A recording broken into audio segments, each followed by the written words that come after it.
Hola a todos. Hay figuras en la historia que, bueno, su vida entera parece dirigida a una sola meta, ¿no? Una pasión que lo consume todo. Y si pensamos en el siglo XIX, una época pues de exploración, de cambios enormes y también, hay que decirlo, con una mirada europea hacia África a veces complicada, ahí encontramos a alguien así. Hoy vamos a hablar de San Daniel Comboni, un misionero italiano que de verdad dedicó su vida entera a África Central. Su historia nos habla de fe, claro, pero también de una visión muy particular y una tenacidad impresionante ante las dificultades. Así que la idea es meternos a fondo en su vida, entender qué tenía de especial su enfoque misionero y ver qué queda de eso hoy. Todo basado en los documentos que revisamos. Vamos a explorar esta figura. Para empezar a entender a Comboni, hay que ir a sus orígenes. No venía de cuna de oro, para nada. De marzo de 1831, allá en Limone Sul Garda, en Brescia, que en ese tiempo era parte del Imperio Austríaco. Sus papás, Luis Comboni y Dominga Pace, eran campesinos, trabajaban la tierra para otros. La situación económica, pues, difícil. Fíjate, fue el cuarto de 8 hijos, pero qué fuerte, ¿no? Fue el único que sobrevivió la infancia. Eso debió crear un lazo muy especial con sus padres. Sí, totalmente. Y las fuentes subrayan eso, ese núcleo familiar, que a pesar de la pobreza era un hogar, digamos, muy unido, con valores morales firmes y una fe muy presente. Ese parece ser el cimiento de su carácter. Las dificultades quizás, en lugar de tumbarlo, lo impulsaron a buscar algo más desde chico. Sí, eso parece claro, porque a los 12 años, una edad temprana, toma una decisión clave. Se va a Verona a estudiar. Entra a un instituto fundado por un sacerdote notable, el padre Nicolás Massa, y es ahí, en ese ambiente, donde le nace la vocación sacerdotal. Estudia filosofía, teología, pero lo que llama la atención es que según los registros, a los 17 años ya estaba convencidísimo. Hizo una promesa: dedicar su vida a las misiones. A los 17. Una decisión radical para esa edad. Y esa vocación tuvo un destino muy claro: África. El Instituto del Padre Mazza era más que un seminario, era como un punto de encuentro para misioneros que volvían de allá. Las fuentes mencionan específicamente cómo le impactaron los relatos de esta gente, sobre todo de un tal Padre Vinco, que había estado en África. Oír de primera mano cómo era la vida, los retos, las necesidades de África Central, eso fue lo que prendió la chispa. Sintió que ese era su llamado, la evangelización de esa región. Y bueno, todo esto lo lleva a ordenarse sacerdote el 31 de diciembre de 1854, allá en Trento. Pasan apenas 3 años y ese llamado se hace realidad. El 8 de septiembre de 1857 se despide de su mamá, cuentan que fue muy emotivo y arranca para África. No se fue solo, ¿eh? Lo acompañaban otros 5 misioneros del mismo Instituto Mazza. Un viaje largo, claro, 4 meses hasta llegar a Jartum, en Sudán. Pero, bueno, una cosa es escuchar historias en Verona y otra muy diferente es toparse con la realidad de África en el siglo XIX. Casi en cuanto llegaron se metieron a la selva a establecer la misión. Y las condiciones, extremas, el clima, enfermedades desconocidas para ellos, el aislamiento. La tragedia no tardó en llegar. Uno de sus compañeros más cercanos, el padre Olivoni, murió de fiebres, fulminante. Fue un golpe terrible para el grupo, y para Comboni en particular. Y justo en ese momento tan duro, ahí, junto a la tumba de su amigo, parece que su determinación se hizo todavía más fuerte. Las crónicas recogen una frase que dijo en ese momento y que se volvió su lema: o África o muerte. Es una entrega absoluta. Una frase potentísima, ¿verdad? Revela un compromiso total. Pero ojo, esa experiencia tan dura, perder compañeros tan pronto, también le hizo entender algo clave. La forma en que se estaban haciendo las misiones hasta entonces, pues no funcionaba del todo bien. El costo en vidas era demasiado alto. La estrategia no era sostenible. Y esa dolorosa conclusión lo llevó a regresar a Italia. No para abandonar, sino para repensar todo. Necesitaba encontrar una manera más eficaz, más duradera. Y es justo en ese tiempo de reflexión, de vuelta en Europa, cuando surge la idea que va a definir todo su trabajo futuro. Sí, aquí viene uno de los puntos más interesantes de su historia. Él mismo cuenta que en 1864 estaba en Roma rezando frente a la tumba de San Pedro. Y ahí, de repente, tuvo una inspiración muy clara. Concibió lo que él llamó su plan para la regeneración de África. Y el corazón de ese plan era una idea, pues francamente revolucionaria para su época: salvar África con África. Salvar África con África. Suena muy potente, sí. Pero, ¿qué quería decir con eso exactamente? ¿En qué se diferenciaba de lo que hacían otros misioneros? Pues mira, era un cambio de enfoque total. En un tiempo donde lo normal era ver a África con ojos paternalistas, a veces hasta colonialistas, la idea de Comboni era distinta. Reconocía la capacidad de los propios africanos. No era solo llevarles el evangelio o ayuda desde Europa. Era formar líderes locales, africanos, catequistas, maestros, enfermeros, sacerdotes, monjas. Invertir en su formación integral: educación, salud, habilidades. La idea era que ellos fueran los protagonistas de la transformación de su continente. Era empoderamiento en serio, no solo asistencia, algo muy adelantado. Increíble para la época, la verdad. Y bueno, con ese plan ya en mente, se dedicó a buscar cómo hacerlo realidad. Se convirtió en un verdadero torbellino. Recorrió Europa buscando apoyo, dinero, gente, habló con reyes, reinas, obispos, con todos. Y parece que su pasión y la lógica de su plan convencían.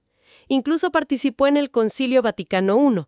Aunque no era obispo todavía, fue como teólogo del obispo de Verona, y ahí logró algo notable. Consiguió que 70 obispos firmaran una petición, un postulatum, pidiendo un esfuerzo especial para África Central. ¡70! Eso te habla de su capacidad de mover gente. Exacto. Ese postulatum pro nigris Africae Centralis fue importante. Pero Comboni sabía que las ideas necesitaban estructura para funcionar, así que se puso manos a la obra para fundar sus propias congregaciones. Primero, en 1867, el Instituto para Hombres, los Misioneros Combonianos, y poquito después, en 1872, la rama femenina, las Hermanas Misioneras Combonianas, que al principio se llamaban Pías Madres de la Negricia. Y aquí hay que destacar algo: la visión tan avanzada de Comboni sobre el papel de la mujer en la misión. Las veía como un elemento indispensable, esencial. Las llamaba mujeres del Evangelio y de la caridad. Y de ahí nació lo que hoy es la familia comboniana, que es mucho más amplia: sacerdotes, hermanas, hermanos, misioneras seculares y un montón de laicos comprometidos. Y tenía muy claro cómo debían ser los misioneros de sus institutos. Hay una frase suya que lo resume todo. Pedía que fueran santos y capaces. ¿Cómo entendemos eso? ¿Son dos cosas separadas? No, para él iban juntas. Eran inseparables para ser un buen misionero.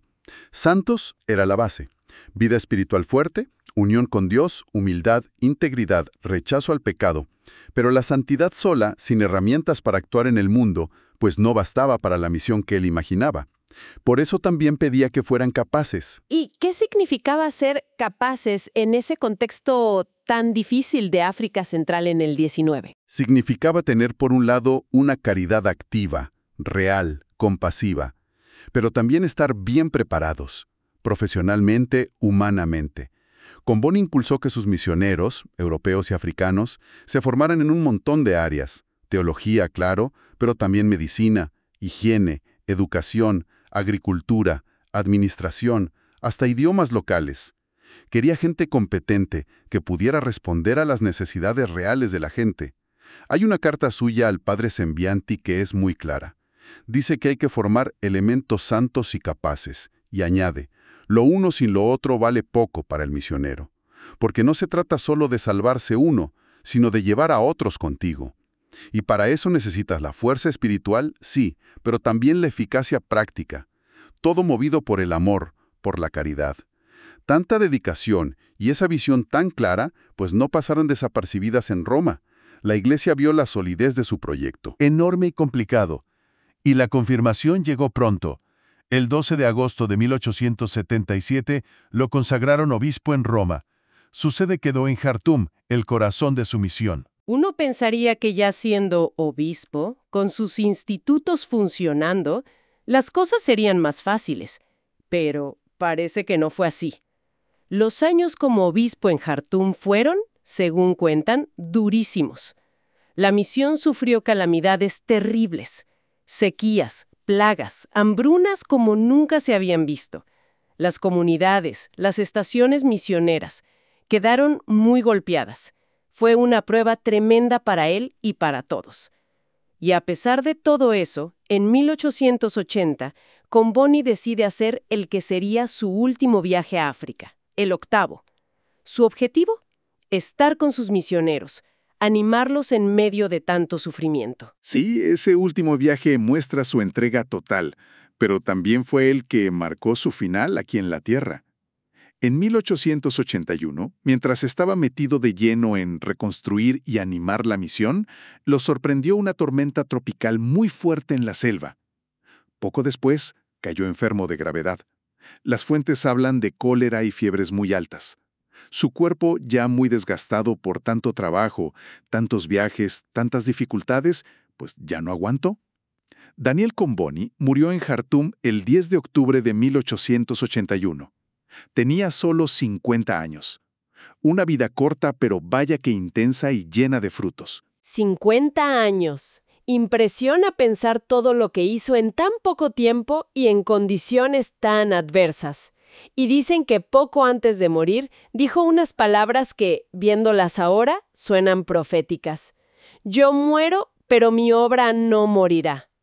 Hay otra frase de una carta de esos últimos días que revela su actitud. Soy feliz en la cruz, que llevada de buena gana por amor de Dios, genera el triunfo y la vida eterna. Una paz increíble ante la muerte. Y sí, su predicción se cumplió. Su obra no murió.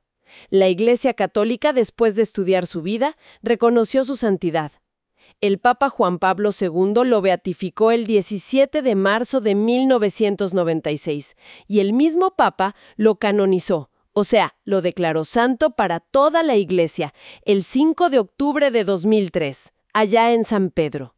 Por eso, cada 10 de octubre, el día que murió, es su fiesta. Se considera su dies natalis, su nacimiento al cielo. Cuando vemos toda su vida, todo su trabajo, conectando los puntos, pues queda un legado muy rico, con muchas caras, que sigue vivo. Podemos destacar varias cosas clave. Primero, su gran pasión por África. No fue algo pasajero, fue el motor de su vida entera. Entrega total. Segundo, su lucha contra la esclavitud, que era una plaga terrible entonces.